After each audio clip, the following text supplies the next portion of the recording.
बिस्मिल्लाहिर्रहमानिर्रहीम। मैं हूं प्रोफेसर ताहिर रशीद और आप देख रहे हैं प्रोग्राम दायरे।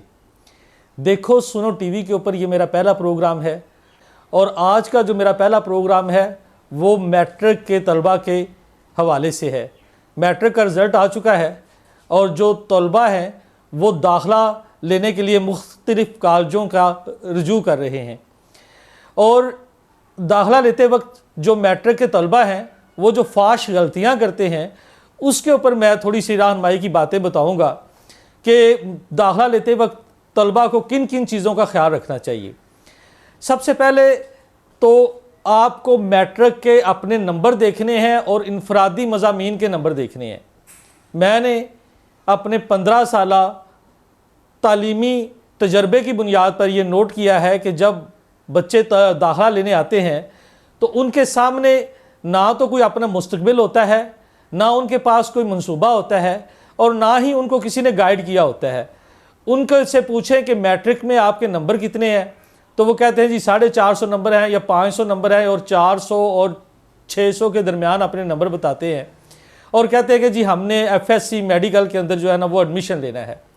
जबकि मैट्रिक में वो बड़ी मुश्किल से साइंस के मज़ामीन में पास हुए होते हैं और जब वो हम उनको समझाने की कोशिश करते हैं कि जनाब आपके मैट्रिक में पहले ही बहुत कम नंबर हैं तो आप किस तरह एफएससी को आप मैनेज करेंगे, वो कहते जी पहले हमसे जो है ना वो नहीं हो सकी तैयारी, अब इंशाल्लाह हम कोशिश करेंगे। और 90% तलबा जो है वो पहले ही साल नाकाम होकर वापस घरों को चले जाते हैं और फिर वो छोटे मोटे कारोबार और मजदूरियों में लग जाते हैं। तो पहली जो गलती तलबा करते हैं वो अपने मैट्रिक के बुनियाद के नंबरों को नहीं देखते, वो सिर्फ देखते हैं कि हमारी जो खाला की बेटी है या फुफ्फो की बेटी है उसने एफएससी में दाखिला ले लिया है तो लिहाजा हमने भी दाखिला लेना है तो हमने एफएससी ही करनी है। अब उसके नंबरों के साथ भी अपना मुआवजना करना चाहिए, मोहल्ले के दोस्तों के नंबरों के साथ अपना मुआवजना करके कि आपके कितने नंबर हैं और उनके कितने नंबर हैं, फिर आप अपने दाखिले का फैसला करें कि आप किस डिसिप्लिन के अंदर अपना एडमिशन लेना चाहते हैं। दूसरी जो गलती की जाती है वो ये है कि जो आपका पैशन होता है वही आपका प्रोफेशन हो तो आपकी ज़िंदगी बड़ी आसानी से गुजर सकती है। मिसाल के तौर पर मैट्रिक में आपके नंबर तो मैथ्स में ज़्यादा है और बायो में कम है, लेकिन आप एफएससी मेडिकल में एडमिशन ले लेते हैं, या इसके वाइस वर्सा कि आपके नंबर तो जो है ना वो बायो में ज़्यादा है और मैथ में कम है तो आप कहते हैं जी हमने इंजीनियर की तरफ जाना है और यहाँ पे 90% तलबा जो है ना वो डॉक्टर ही बनना चाहते हैं। जब वो एफएससी मेडिकल के अंदर एडमिशन ले लेते हैं फिर उनके नंबर कम आते हैं, फिर वो उनको पता नहीं होता और उनको अवेयरनेस नहीं होती कि हम किन किन शोबों में जा सकते हैं। इस वजह से वो पहले ही साल में नाकाम होके या दूसरे साल में बहुत कम नंबरों से जो है ना वो इम्तहान पास करके फिर वो मारे मारे फिरते हैं कि हम जी क्या करें, हमारे तो 2 साल ज़ाया हो गया है।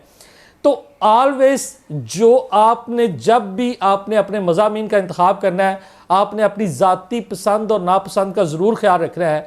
आपने देखना है कि कौन सा मज़ामीन, कौन सा ऐसा मजमून है इनके अंदर जिसको पढ़ते हुए आप बड़ा रिलैक्स फील करते हैं, आप उसी का इंतखाब करें। चाइनीज़ वालों की एक कहावत है कि बहुत सारे काम करने से बेहतर है कि एक काम को बहुत सारा कर ले।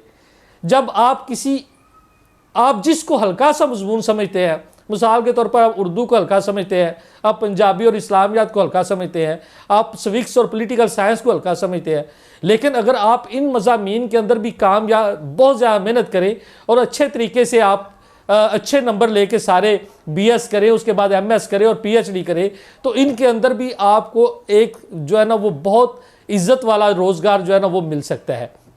बजाय इसके कि आप उन मज़ामीन का इंतखाब करें जिनके अंदर आप मुश्किल से पास हों और आप फिर आगे भी ना जा सकें तो फिर आप किसी अच्छे रोज़गार की तलाश नहीं कर सकते। तो हमेशा आपने ऐसे मज़ामीन का इंतखाब करना है जिनको पढ़ते हुए आप बड़ा रिलैक्स फील करते हैं और कहते हैं कि जी ये तो मेरे लिए कोई मसला ही नहीं है, उस मजमून का भी इंतखाब करें। फिर बच्चे समझते हैं कि जी हमारे पास सिर्फ इंजीनियरिंग और मेडिकल के अलावा कोई और शोबा ही नहीं है।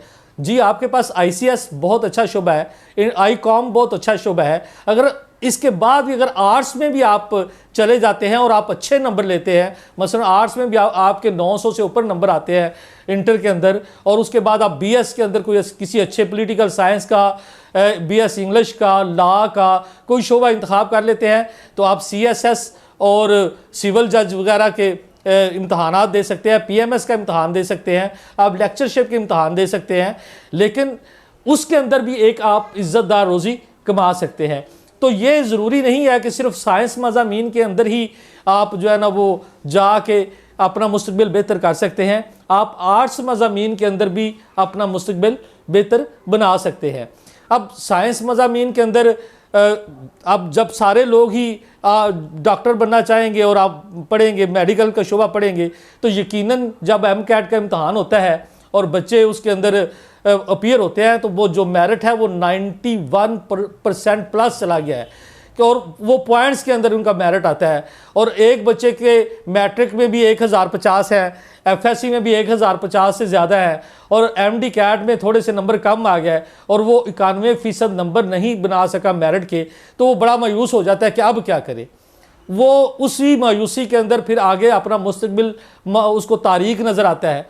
इसकी बजाय वो ICS कर ले, क्योंकि कंप्यूटर का आगे बहुत दौर है, और ICS में बाज़ बच्चे एक गलती करते हैं कि वो इंटर के अंदर सिर्फ कंप्यूटर रख लेते हैं और 2 आर्ट्स के मज़ामीन रख लिए, आगे फिर यूनिवर्सिटियों में उनको जो कंप्यूटर का शुबा है उसमें एडमिशन नहीं मिलता। वो कहते हैं कि जी कंप्यूटर के साथ आपने मैथ्स का मजमून लाजमी पढ़ाओ। अगर आप कंप्यूटर की फील्ड में जाना चाहते हैं तो आप कंप्यूटर रखना है तो साथ मैथ्स ज़रूर पढ़े। मैथ्स के इसके साथ आपको फिर ICS में या IT के अंदर शोबे के अंदर आपको जो है ना एडमिशन मिलेगा। आगे जो मुस्तकबिल है वो इंफॉर्मेशन टेक्नोलॉजी का है, ICT का जो है ना वो मुस्तकबिल है। आर्टिफिशियल इंटेलिजेंस दुनिया में आ चुकी है और पाकिस्तान तो इसमें बहुत पीछे है, लेकिन मुस्तकबिल इस शोबे का है। जो बच्चे IT के अंदर जाएंगे वो अमेज़न के ऊपर, आर्टिफिशियल इंटेलिजेंस के ऊपर, और जदीद बहुत सी ऐसी वेबसाइट्स आ गई हैं, और ऐसे जो है ना नॉलेज कंप्यूटर का आ गया है जिसके अंदर आप मेहनत करके मुल्क कौम का भी नाम रोशन कर सकते हैं और अपनी आमदनी को भी बहुत ज़्यादा बढ़ा सकते हैं। तो इसलिए अगर आप नहीं मेडिकल के अंदर आपको फिट आ रहे, इंजीनियरिंग के अंदर आप फिट नहीं आ रहे, तो आप कंप्यूटर साइंसेज में चले जाए, ICS में चले जाए। अगर आप उसका कैलिबर समझते हैं कि आपका कैलिबर उससे भी थोड़ा सा कम है, तो ICOM बहुत आसान एक शोबा है। आप कॉमर्स में चले जाएं, उसके बाद BCom करें, MCom करें, और कॉमर्स में जाके आप जो जितना भी आपका मुआशियात का शोबा है, बैंकिंग का शोबा है, उसके अंदर आप एक अच्छे रीज़नेबल जॉब हासिल कर सकते हैं। उसके बाद सबसे नीचे आ जाएं, आर्ट्स एंड ह्यूमैनिटीज़ का एक शोबा है। आर्ट्स एंड ह्यूमैनिटीज़ के अंदर आपको एक वाइड रेंज मज़ामीन की मिल जाएगी। आप देखें तो बहुत सारे कॉलेजेस में वही फरसूदा और पुराने जो है ना वो सब्जेक्ट्स पढ़ाए जा रहे हैं, लेकिन आप उनके अंदर देखेंगे तो एक लंबी फहरिस्त है। उसमें साइकोलॉजी है, उसमें सोशियोलॉजी है, उसमें पॉलिटिकल साइंस है, उसमें फ़िज़िकल एजुकेशन है, उसमें जो है ना इस्लामियात के हवाले से बहुत सारे शोबे हैं, ज़राअत है, ड्राइंग है, उसके अंदर फिशरीज़ है, म्यूज़िक है, बहुत सारे ऐसे शोबे हैं जिनका आप इंतखाब करके, अब ऐसे बहुत सारे शोबे हैं जिनसे हमारे तालिब इल्म आशना ही नहीं होते, उनको पता ही नहीं होता कि हम ये भी पढ़ सकते हैं। अब मैस कम्युनिकेशन है, मैस मीडिया है, उसके जर्नलिज्म है, आप उसके अंदर जाके लोग बड़ा नाम कमा रहे हैं। आप ऐसे मज़ामीन का इंतखाब करें, उनके अंदर मेहनत करें, और फिर आप अच्छी यूनिवर्सिटियों में पढ़ के आप जर्नलिज्म में जा सकते हैं, आप पॉलिटिकल साइंस में जा सकते हैं, आप इंटरनेशनल रिलेशंस में जा सकते हैं, आप जो है इसके अलावा हिस्ट्री के अंदर जा सकते हैं, आप लिटरेचर के अंदर जा सकते हैं। आप बहुत सारी ऐसी चीज़ों का इंतखाब कर सकते हैं जिसके अंदर आप काम करके फिर आप अपना मुस्तकबिल बेहतर कर सकते हैं। तो शोबा कोई भी बुरा नहीं है, मतलब आप मेहनत जितनी कर सकते हैं, आपने देखना है कि आप किस मजमून के अंदर ज़्यादा मेहनत कर सकते हैं और ज़्यादा कंफर्टेबल अपने आप को महसूस करते हैं। तो उसके तहत आपने जो है ना वो उन मज़ामीन का इंतखाब करना है ताकि आप मुस्तकबिल के अंदर, और जिसका मजमून का आप इंतखाब कर लें, फिर लोगों की बातों के ऊपर कान नहीं धरना कि फ़लाँ तो ये कर रहा है, मैं ये क्यों नहीं कर रहा, फ़लाँ ने ये कर लिया है, मैं क्यों नहीं कर रहा। हमारी जो तारीख़ ये बताती है कि बहुत सारे लोगों ने 6-6, 7-7 MA किए होते हैं। जी मेरे फ़लाँ महल्लेदार ने ये MA किया है, लिहाजा मैंने भी ये कर लेना है, फ़लाँ ने ये किया है, 6-6, 7-7 MA कर लिए, और जब नौकरी का वक्त आता है तो कोई एक MA भी उनके काम नहीं आता, क्योंकि वो बस जनरल पास किए होते हैं, पास मार्क्स लिए होते हैं, उनके अंदर स्पेशलिटी कोई नहीं होती। आप किसी एक मजमून का जब इंतखाब कर ले तो उसके अंदर इतनी मेहनत करें, इतनी मेहनत करें कि लोग कहें कि जी वाकई उसके बिना कोई और बंदा ये काम नहीं कर सकता, फिर उसके अंदर आपको इज़्ज़त भी मिलेगी।